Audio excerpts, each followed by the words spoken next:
வணக்கம், நான் உங்கள் மஞ்சுளா சரவணன். இன்றைக்கி ஒரு உளுந்து பூரண கொழுக்கட்டை எப்படி செய்யலான்னு பார்க்கலாம். பிள்ளையார் சதுர்த்திக்காக நான் 1/2 கப்பு உளுந்து ஊற வச்சுக்கிட்டேன்.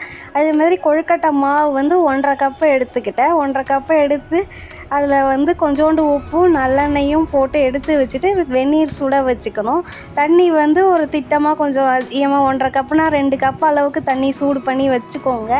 சில மாவு நல்லா தண்ணி இருக்கும், சில மாவு கம்மியாக இருக்கும். அதுக்காக இது மாதிரி கொஞ்சம் கொஞ்சமாக தண்ணி வெந்நீரை ஊற்றி ஒரு ஃப்ளாட் கரண்டியால் மிக்ஸ் பண்ணிங்கன்னா அது சேர்ந்து வந்துக்கிட்டே இருக்கும். எல்லா மாவும் சேர்ந்து பெயிண்ட் ஆன மாதிரி ஆன உடனே நல்லா கலந்து விட்டு இது பண்ணிங்கன்னா அது ஒட்டு மொத்தமாக நல்லா பாதி வெந்துடும். இந்த வெந்நீர் ஊற்றுறதால இதிலே நல்லா செட் ஆகியிருக்கும். அது நல்லா சேர்த்து மேஷ் பண்ணி வச்சு ஒரு ஈரத்துணி போட்டு ஒரு தட்டு போட்டு மூடி ஆறட்டுன்னு ஒரு பக்கம் வச்சுருங்க. இப்போ உளுந்து பூரணத்துக்கு அந்த ஊறின உளுந்தை தண்ணி ஃபுல்லாக வடிச்சிட்டு இஞ்சி ஒரு சின்ன துண்டு, பச்சை மிளகா, உப்பு போட்டுட்டு அரைச்சிக்கோங்க. பல்ஸ் கிரைண்டில் சும்மா ரொம்ப பேஸ்ட்டாலாம் அரைக்கக்கூடாது, ஒன்றும் பாதியமாக அதை காமிச்சிருக்க மாதிரி அரைச்சிக்கோங்க.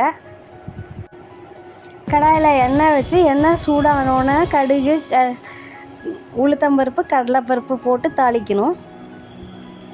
இது தாளித்தோன்னே இந்த அரைச்ச பேஸ்ட்டை கொட்டிட்டு இதில் நான் சிகப்பு மிளகா தாளிக்காமல் சில்லி ஃப்ளேக்ஸ் கொஞ்சமாக சேர்த்துக்கிட்டேன். மிளகா கடிப்படுறதோட இது ஈஸியாக இருக்கும்னு சொல்லிவிட்டு அதுக்கப்புறம் தேங்காயும் சேர்த்து நல்லா வதக்கிட்டு மூடி ஒரு 4-5 நிமிஷம் வேக வச்சுக்கோங்க. அந்த மூடி வேகிறதே போதும், தண்ணிலாம் எதுவும் தெளிக்காதீங்க. அப்போ தான் உதிராக இருக்கும். கொழுக்கட்டைக்குள்ளார நொதுன்னு ஆகாமல் இருக்கும். அதில் இன்னும் கொஞ்சம் ஃப்ரெஷ் தேங்காயும் போட்டு இறக்குற நேரத்தில் எடுத்து ஒரு கிண்ணத்தில் வச்சு இதையும் ஆற வச்சுக்கோங்க. ரெண்டுமே நல்லா ஆறணுன்னு பண்ணுங்கள். அதுக்கப்புறம் அந்த வெள்ளை மாவை எடுத்து ஒரு குறிப்பிட்ட அளவுக்கு உங்களுக்கு தேவையான அளவுக்கு ரவுண்டாக எடுத்துக்கிட்டு அதை நல்லா உருட்டிட்டு சென்டரில் 2 கட்டை வரலையும் வச்சு இது பண்ணிங்கன்னா இப்படி ஒரு விளக்கு மாதிரி ஷேப்பில் வரும். அது நடுவில் உளுந்த வச்சு ஒரு ஃபோல்டு பண்ணிங்கன்னா கார கொழுக்கட்டை. மோதகம் ஷேப் ஸ்வீட் கொழுக்கட்டைக்கு பண்ணுவேன். அது நேற்றுக்கு ஷேர் பண்ண வீடியோ இருக்குது, அதோட லிங்க்கு கீழே ஷேர் பண்ணுறேன், பாருங்கள்.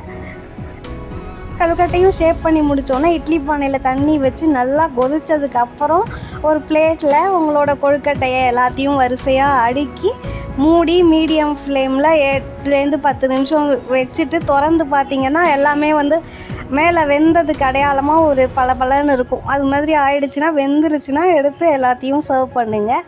ரொம்ப டேஸ்ட்டாக இருக்கும் இந்த கொழுக்கட்டை. இதே மாதிரி நிறையா வெரைட்டி உங்களுக்கு நான் ஷேர் பண்ணுறேன். இதை கட் பண்ணி ஓப்பன் பண்ணி காமிச்சிருக்கேன் பாருங்கள். மெலிசா நல்லா சாஃப்டாக இருந்துச்சு கொழுக்கட்டை. நீங்களும் ட்ரை பண்ணி பார்த்துட்டு எப்படி வந்துச்சுன்னு சொல்லுங்கள். இதை மாதிரி நிறைய ரெசிபி உங்களோட ஷேர் பண்ணுறேன். என்னோடய சேனலை சப்ஸ்கிரைப் பண்ணிக்கோங்க, நோட்டிஃபிகேஷனை ஆட் பண்ணிக்கோங்க.